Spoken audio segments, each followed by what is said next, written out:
As one of the owners of a shop that made custom decks and gazebos in Rancho Cordova, California, Lori Berardoni was well aware that the work could be dangerous.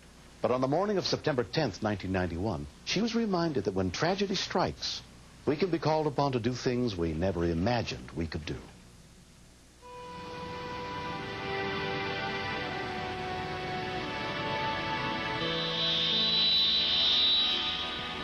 20-year-old Doug Reams was the only other person at the shop that morning. I went back to say hello to Doug and see how he was doing. He told me that he had a terrible weekend. His dog got hit by a car, and when he went out to help the dog bit him. And so he was looking forward to getting the work week started.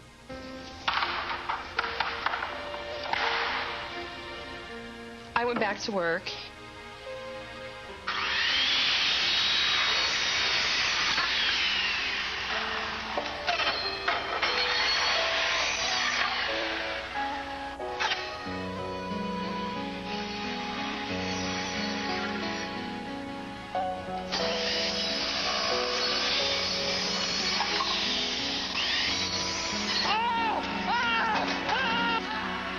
It was like a scream that I've never heard anywhere in my life.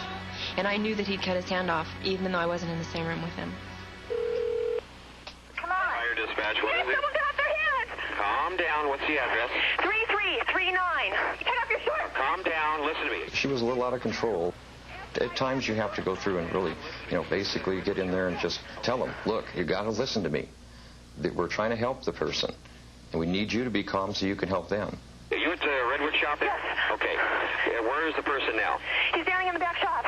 Okay. Has somebody got a clean towel? We can put, what I want you to do is wrap a towel around I don't have anything. I don't have anything. Any paper towels or anything of that nature? No, toilet paper. That won't work. The call was taken by Sacramento Regional Communications Dispatcher, Vic Boithier. Wrap it up. We needed to get some direct pressure on that bleeding. Even a T-shirt or something of that nature? Yes, yes. Okay. How bad is the hand? Is it off? I don't know. Okay. Take it and wrap it up. Doug, don't move. I said, Doug, we've got to get off your shirt. So we took Doug's shirt off and wrapped it around the wound.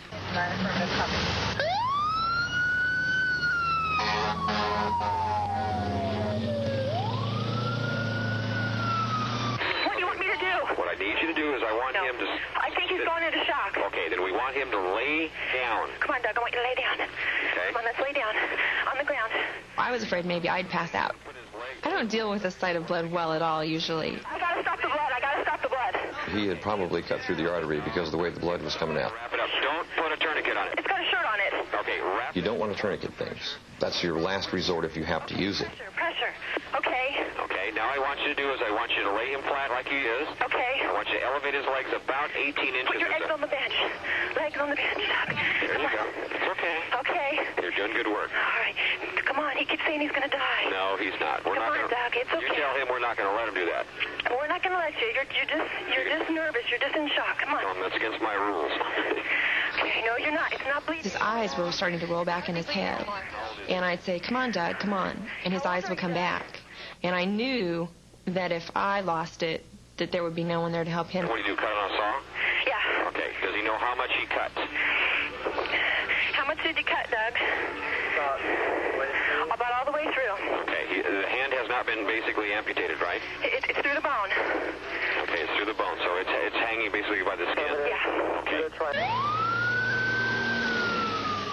You just think about everybody that's on their way here, and they're going to take care of you. They got a whole crew coming.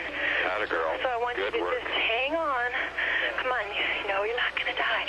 We're not going to let that happen. Good girl, Lori. It's okay. It's going to be okay. Atta girl. Okay, let's say a prayer, okay? Okay. Oh, dear Lord, please help Doug right now. Help him to get through this and take his hand and walk with him. Give them Godspeed on the way here. When she started saying the prayer, that was probably the most thing that caught me on that call. Please help the ambulance to hurry. Sacramento County Fire Rescue Units were the first on the scene. Okay, they're here. Should I leave them here? No. I want you to stay on the line with me until they get here. Can I go out front and flank? Yes. They're here. Okay. He says it's through the bone. It's through the bone. He's concerned he's lost too much blood. Take care of you. We're going to take care of you. Okay. When I heard John's voice, then I knew she was in good hands. Okay. All right, thank you. Good luck to you. Bye-bye. Bye-bye now. Looking at the scene, the amount of blood that was on the floor and on the walls, I had estimated approximately 15% of his blood volume right there that he had lost. With arterial bleeding that within minutes a person could die from loss of blood. We virtually constructed a splint from the lower part of his arm all the way up to his fingertips with gauze pads and cling.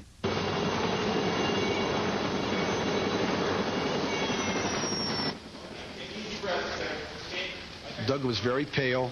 He's telling us he doesn't want to lose his hand. He's telling us that he doesn't want to die. Doug was taken by life flight to the trauma unit of the University of California Davis Medical Center. His father, Russ, was there waiting for him. Before they took Doug into surgery, he looked at me and said, "Well, guess I'm going to lose my hand."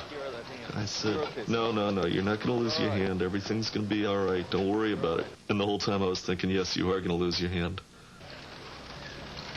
Chief orthopedic surgeon and hand specialist David Steinberg performed the operation. If this had happened 20 or 30 years ago, I think his chances of having a functional hand would have been greatly decreased. Technology has become advanced enough that we expect a fair degree of success from those operations. In the 10 months since his hand was reattached, Doug has regained partial use of it. Although no one is certain how complete his recovery will be, he's grateful to be alive. I was really scared. I kind of thought I'd bleed to death. Good thing Laurie was there. Really appreciate what she did. Couldn't have made it without her. I don't think I did anything extraordinary. I think I did what I was told. And I called 911, and that's the great thing. Once you get a hold of them, they'll tell you what to do. To me, that's all the gratitude I ever needed. Just as long as I know things have worked out and the help was there for them, that's what my job's all about, helping people. You can't be too careful when you're working around equipment like that.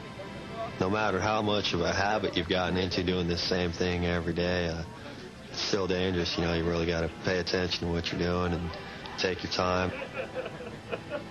From the very first day, I was teasing him about what a lousy way to get out of working for a living, to try to cut your hand off. But the teasing is all a cover-up, so I don't have to really think what I'm really feeling.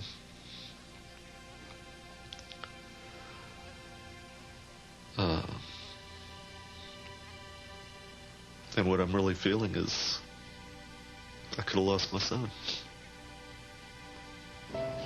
Everybody involved. Really thank everybody.